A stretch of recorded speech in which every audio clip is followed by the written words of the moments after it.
আমি প্রতিনিয়তই বলি যে আমি কখনো খারাপ জিনিস কাউকে দেই না। আমি চাইলে সম্ভব অনেককে আমি খারাপ জিনিস বা ভালো-মন্দ মিক্স করে দিতে পারি।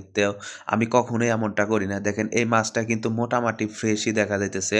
কিন্তু এই মাছটাতে সমস্যা আছে। এই মাছটা কিন্তু আমি কোনোভাবেই কাউকে দেব না। আমি চাইলে কিন্তু এই মাছটা বিক্রি করে দিতে পারি অন্য মাছের সাথে। কিন্তু এটা আমি দেব না। এই মাছটা কাটা হইতেছে শুধু এই ভাই হচ্ছে অল্পদিন হলো আসছে কাজে এইখানে। তো ভাইরে একটু ট্রেনিং দেওয়া হচ্ছে যে কিভাবে মাছগুলা কাটতে হয়। তো এর জন্যই এই মাছটা কাটা। আমি এই মাছটা ফেলে দেব টোটালে। একটু বিড়ালরে দেব আর বাদবাকি মাছগুলা ফেলে দেব। কারণ আমার বিড়ালগুলা এই মাছ অনেক পছন্দ করে। তো সবগুলা মাছ খাইতে পারব না। কিছুটা বিড়ালরে দিব আর কিছুটা বাদবাকি সব ফালা দিব মাথাসহ।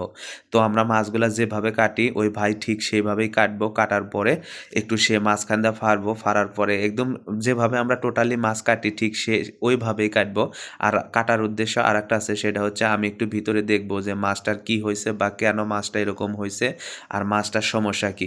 দেখেন মাছটা কিন্তু মোটামাটি ক্লিন দেখা যাইতেছে, একদম ফ্রেশ মনে হইতেছে, খাওয়ার মতোই আছে কিন্তু এই মাছটা আমি নেব না। হয়তো আপনারা বলবেন যে, "ভাই অন্যরে না দিলেন, আপনারা খান নাই, গরিব মানুষরে দিয়ে দেন, ফালাইয়া দিবেন কেন?" ভাই আমি যে জিনিস নিজে খাই না বা নিজে নেই না ওই জিনিস অন্যজনকে কখনোই দেব না।